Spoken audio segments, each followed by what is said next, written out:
Kakalabas lang ng bagong Mitsubishi van sa Pilipinas, isang bagong 15-seater na naman ng isang kilalang Japanese brand. Pero ano naman kaya ang magiging lamang nito sa Toyota Commuter Hi-Ace kung ikukumpara natin? Yan ang iisa-isay natin kasama ng mga presyo nito. Pero bago yun, syempre, kung bago ka pa lamang po dito sa akin channel, baka naman kaibigan po itong click sa subscribe button pati ng notification bell para naman update lagi sa mga video na gagawin ko pa. Alright, simulan na natin to!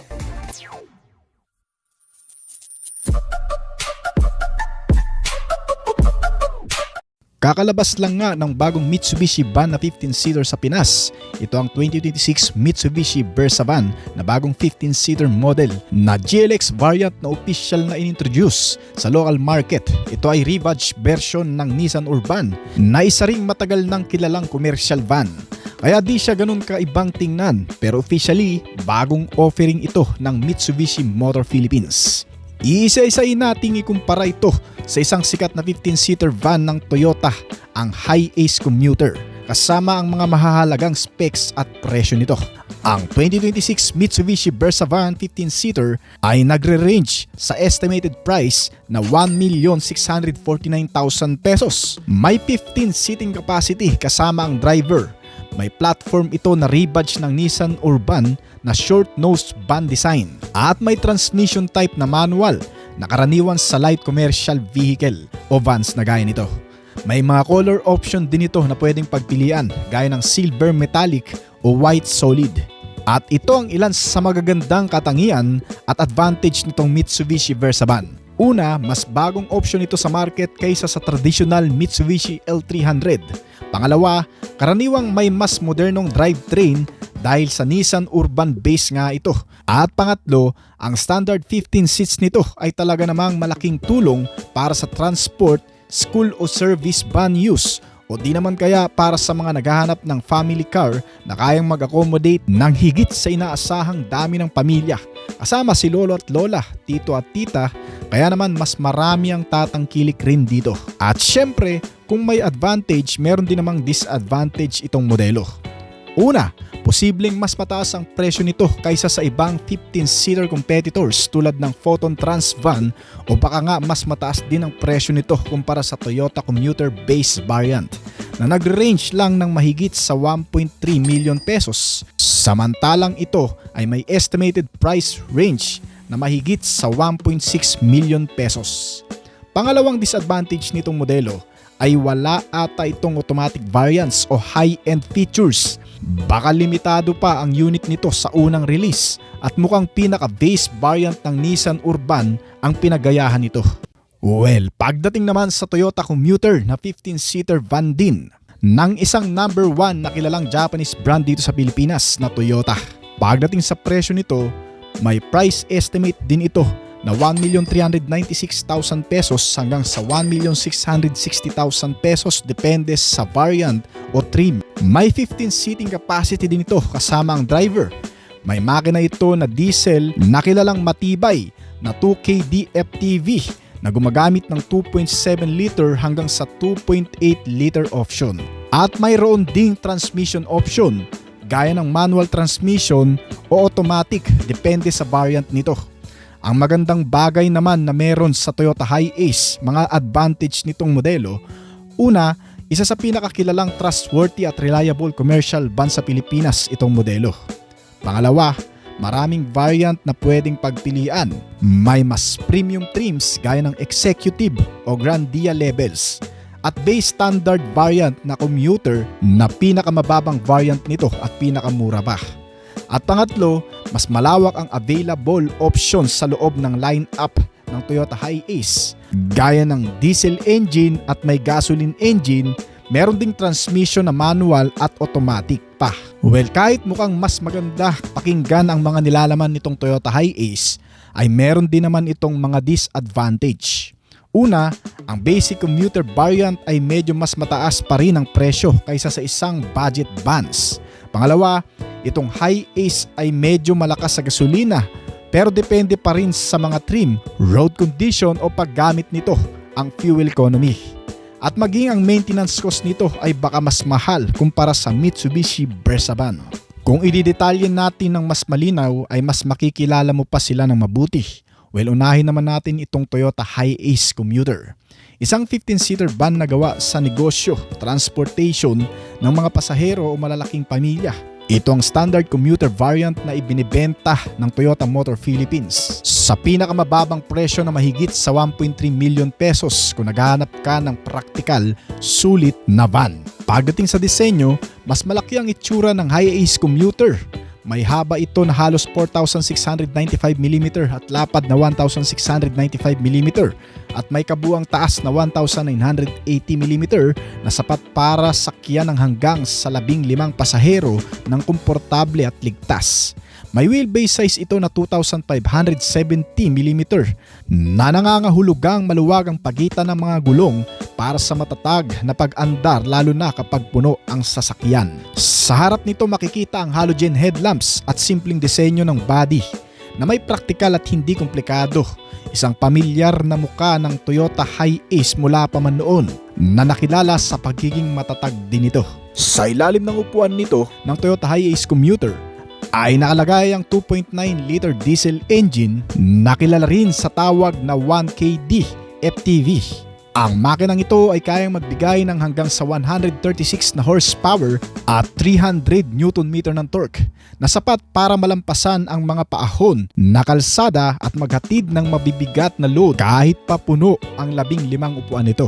Ang makina nito ay nilagyan ng 4-cylinder na diesel engine at konektado sa 5-speed manual transmission. May fuel tank capacity ito na 70 liters na nagbibigay ng mas mahabang range bago kailangang mag-refuel. Pagpasok mo naman sa interior, ramdam na agad ang pagiging praktikal nito. Hindi ito tungkol sa marangyang interior kundi tungkol sa paggamit at tibay. May tilt adjustment steering wheel para kahit papano'y mas komportable ang pagmamaneho at simple ang layout na kung saan madaling maabot ang mga kontrol habang nagdadrive. Ang mga upuan naman nito ay ginawa para sa araw-araw na gamit. Functional, matibay at sapat para sa mahabang biyahe lalo na kapag puno ng pasahero. At syempre pagdating sa safety features, hindi rin ito pinabayaan ng brand. Kahit ito ay commercial van lang, meron naman itong dual SRS airbag para sa driver at front passenger. May mga seatbelts din ito sa harap at likod para sa lahat ng upuan. Sa ilalim nito, mayroong ventilated disc brake. Sa harap naman ay drum brakes, hindi lang para sa maayos na pagpipreno, kundi para sa matibay at sapat na pagpapahinto kahit mabigat at full loaded passengers. Gumagamit ito ng gulong na may sukat na 195 R15C tires na may 15-inch steel wheels na pang heavy duty. Kasama ang matitibay at matatag na mga suspensions nito sa harap na naka MacPherson strut setup at naka rigid axle with lip spring naman sa likuran. Kaya nitong bumuhat ng mahigit sa 1,500 kg na bigat at tumakbo ng mabilis na umaabot mula 160 to 170 km/h. May fuel consumption rate itong modelo mula 9 to 10 km per liter. Itong Toyota Hi-Ace Commuter 2026 ay hindi lang isang luxury van. Ito ay isang workhorse. Ito ay ginawa para sa trabahong bumiyahe ng maraming tao araw-araw para sa eskwela, shuttle, tourism o transport company na kailangan ng total reliability at simpleng maintenance. Matibay, praktikal at kilala sa pagiging Toyota sa bawat kanto ng Pilipinas. Nagsisimula ang presyo nito sa humigit kumulang 1,396,000 pesos para sa base commuter model. Mitsubishi Versa Van 2026 model. Sa likod ng pag-usbong ng mga modernong pampasaherong van sa Pilipinas, isang pangalan ang muling bumabalik, ang Mitsubishi Versa Van. Isang bagong generation ng people carrier na handang baguhin ang konsepto ng pagsakay at pagbiyahe para sa pamilya, negosyo at pampasahero. At noong nakaraang taon lamang ito inanunsyo ng Mitsubishi Motor Philippines, kaya naman ngayon ay opisyal nang dumating sa Pilipinas. Bago pa man ito, may nauna ng bersyon ng Versa Van L300 na talaga namang nagbigay sa marami ng matinding paghanga pagdating sa tibay, performance at practicality na kahit ngayon ay may iilan-ilan pa rin na makikita sa kalsada ng Pilipinas. Pero ngayon taon, ang bagong generation nito ang magpapatuloy sa naputol na kasikatan ng modelong ito. Ang 2026 Mitsubishi Versa Van ay isang bagong 15-seater people carrier na siguradong papatok sa mga pamilya, UV Express operator at negosyo. Sa unang tingin ng Versa van ay may simple ngunit practical na disenyo at hugis. Mukhang pamilyar din ang style nito dahil actually base ang modelong ito sa Nissan NV350 na ginawa para sa maluwag na interior at tibay na hulma at matatag na pagganap sa kalsada. Bukod pa dyan, since based sa Nissan Urban itong Versa van, mas modern na rin ang ilang mga features nito. Maraming safety features, comfortable features at convenient features. Gaya ng pagkakaroon nito ng power front windows para otomatikong buksan at isara ang mga bintana sa harap ng sasakyan gamit ang switch o pindutan. May mga kasama na rin itong bottle and cup holders, maraming compartment back storage, mga bulsa, may USB port socket for charging at kahit papano'y maluwag na space para sa 15 pasahero. Sa safety features nito ay may 2-point center lap belts sa rear passengers na ito. May front driver at front passenger airbags na mga basic protection ng pasahero lalo na sa mga sasakyang pangmasa tulad nito. At bukod sa powerful front brake disc na nagbibigay ng smooth na brake procedure ay nilagyan pa itong Versa van ng anti-lock braking system o ABS para maiwasan ang pag-lock ng gulong kapag biglaan ng preno lalo na sa emergency braking. At syempre may kasama na rin itong Vehicle Dynamic Control System ay para namang maiwasan ang pag-slide o pag-spin ng sasakyan at panatilihing diretso at kontrolado ang takbo lalo na sa mga biglaang liko o madudulas na kalsada. Mas mapapakinabangan mo itong van lalo na kung probinsya ang biyahe na mas maraming palikulikong kalsada. Mas may ma-manage mo ng mas maayos ang maneuver. At visible din naman ang mga ilaw nito dahil mas malalaki ang sukat ng mga ilaw na nagbibigay ng mas malawak na kapasidad.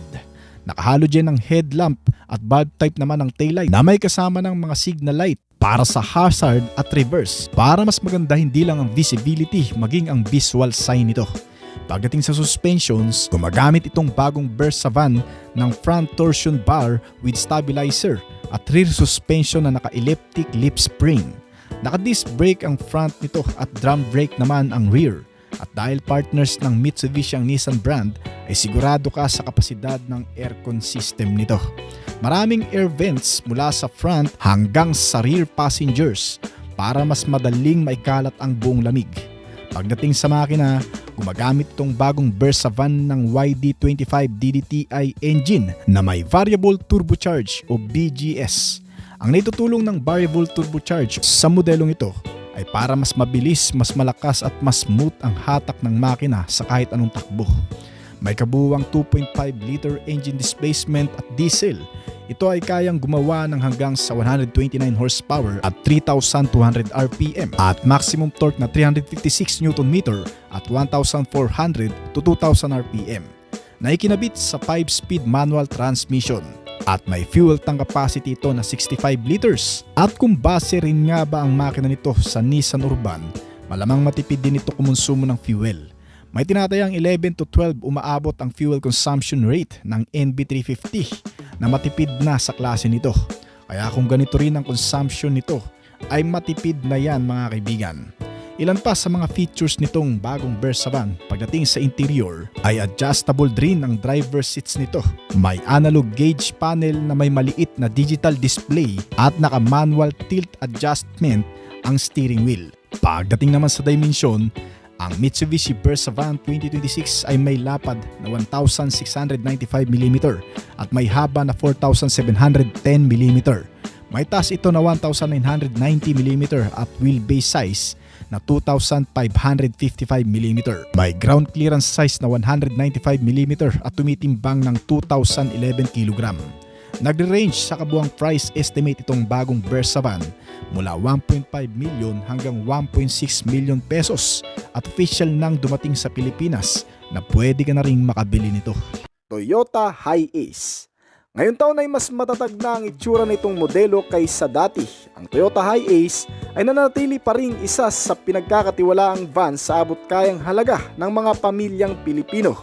Sa pag-update ng ika-6 na generation nito na ipinakilala noong February 2019, nakita sa Hiace nameplate ang malaking pagbabago sa panlabas na katangian at interior na kapasidad. Ang bagong Hiace ay nagtatampok ng ilang mga bagay na hindi katulad ng karamihan sa bagong anyo at disenyo nito. Maging sa magandang hugis ng makina na nasa harap ay nagbibigay din sa van ng flat fascia. At kapansin-pansin din dito ang mild curve na eksklusibong nakasilid ang makina. Sa makatuwid ay nagbibigay naman ng mas maraming espasyo sa loob ng cabin. Sa disenyong ito rin, ang malaking headlamp ay binibigyang diin ng isang malaking parang ihawan na front black bumper grille. Kaya mas lumalabas ang napakagandang aerodynamic. Bukod pa dyan, ang 5 klaseng uri nito o variant ay ilan lamang sa mga pagpipilian mo depende sa klase nito at abot ng iyong makakaya. Mga pangunahin sa mga modelong ito ay ang matatag na makina, mataas na antas ng mga safety sense na makikita mas marami sa mga top variant. Ang GL Grandia na isang 12-seater at GL Grandia Tourer na isang 14-seater. Ang Hi-Ace ay magagamit din sa isang cargo at commuter configuration. Nasa makatuwid ay nagbibigay sa mga negosyo ng kapasidad na gamitin ang Hi-Ace para sa panghakot ng mga tao, bagay at iba pa. Dahil sa malawak na hanay ng mga opsyon nito, ang interior ay nakabase ayon sa kung anong variant ang gusto mong bilhin. Gayunpaman, ang lahat ng 3 trim sa harap ay may kasamang shift stick at nakamount sa dashboard panel, habang ang variant ng GL Grandia na kung saan mas high upgrade ay may touchscreen display infotainment system. Mga kanais-nais na katangian kagaya ng komportabling seats, accessibility at mas maraming kakayahan. Ang modelong ito ay pinapagana ng 2.8 liter na 1GD diesel engine.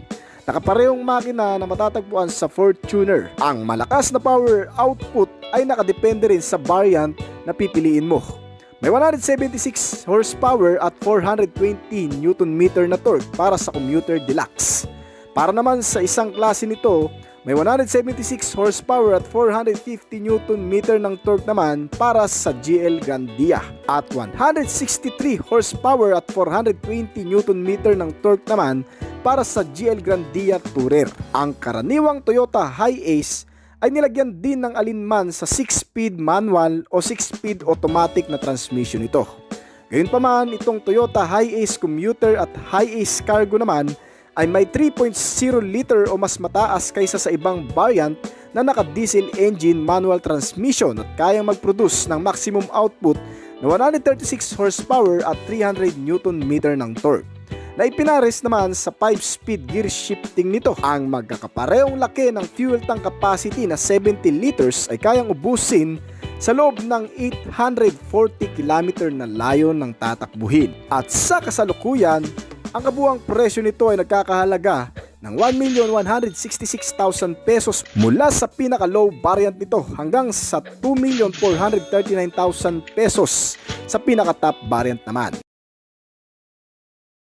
Napabilib tayo nang inilabas ng Mitsubishi brand sa Pilipinas ang kanilang bagong sasakyan na Mitsubishi Destinator. Ang bagong modelong ito ay may 1.5 liter turbocharged engine na may 7 seating ang capacity at naglalaman ng mga moderno at makabagong amenities kasama ang mga advanced safety features nito. Ang Destinator ay mas pinaliit na klase ng Montero Sport pero halos walang pinagkaiba sa mga gamit. At syempre, bukod sa 7-seater na Destinator ay usap-usapan na rin ang bagong Mitsubishi Van na malapit na ring ilabas sa Philippine market. Ang upcoming people carrier o multipurpose vehicle na ito ay isang Nissan-based Mitsubishi van gamit ang pamilyar na nameplate na Mitsubishi Versa van. Ginawa ito sa pamamagitan ng merging ng Nissan at Mitsubishi na kung saan ay magkakaroon din ng maraming variants na pagpipilian gaya ng L300 Versa van people carrier na 4-passenger, L300 Versa van cargo na para panghakutan o pang negosyo, at L300 Versa van high trims na may mga captain chairs at complete package. Ang modelong ito gaya ng iconic na disenyo nito ay magkakaroon pa rin ng kabilaang sliding door para sa mas madaling access ng pagpasok at paglabas ng mga pasahero. Modern looks gaya ng Nissan Urban. Sa katunayan, ang front end design lamang nito ang magkakaiba na kung saan ay magkakaroon pa rin ng signature design ang Mitsubishi brand para mailihis sa mga disenyo ng bagong Nissan Urban. Ang Versa van, sa mga hindi nakakaalam, ay isa sa mga naging mabiling sasakyan ng Mitsubishi mula nung una itong inilabas sa Philippine market. Kaya naman ang pangalan nito ay patuloy na ginagamit magpahanggang ngayon at tulad na lang ng Mitsubishi L300 vehicle.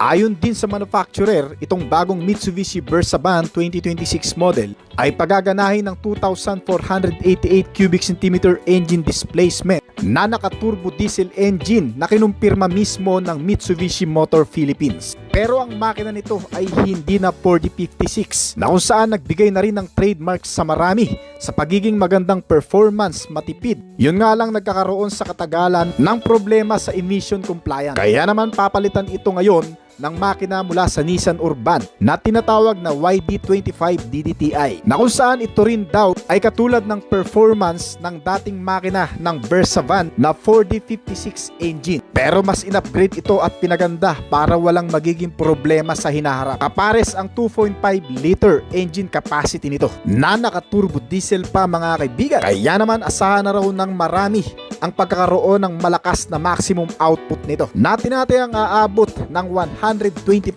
horsepower at 356 Newton meter ng torque. Ang bagong Versa van na ito ay may 2-wheel drive powertrain na sinamahan ng manual transmission type. At isa sa pinakamaganda rito mga kaibigan ay mas pinalawak at pinalaki na rin ang interior cabin space nito na kung saan mula sa dating 12 seating capacity lamang noon na Versa van old model, ngayon ay aabot na raw mula 14 to 16 seating capacity gaya ng Nissan Urban. Na kung susukatin naman ang kabuuang dimension nito, ito ay may haba na 4,710mm at lapad na 1,999mm. Habang ang taas naman ito ay nasa 1,695mm. May ground clearance ito na 195mm at may kabuuang sukat ang gulong nito na 15-inch 195 by 80. Ayon mismo yan sa mga impormasyon mula sa Mitsubishi Motor Philippines. Ilan pa sa mga bagay na i-expect mo rin dito mga kaibigan ay ang mga modern safety features nito gaya ng Nissan Urban. Magkakaroon ito ng mga passenger airbags at driver seat airbags. At syempre meron rin itong mga brake support gaya ng brake assist, front disc braking system, seatbelt warning, engine immobilizer, front and side impact beams, parking sensor, child safety lock, at marami pang iba. Well, magkano naman kaya ang magiging presyo nito kung sakali? Kung ang Nissan Urban base model ay nagkakalaga mula 1.2 million pesos, malamang sa malamang ay hindi rin malalayo ang kabuuang presyo nitong Mitsubishi Versa van. Napapalo mula 1.1 million hanggang 1.8 million pesos. Yan ay estimated pa lamang mga kaibigan, pero kung magkatotoo man ay napakaganda, practical at affordable na rin.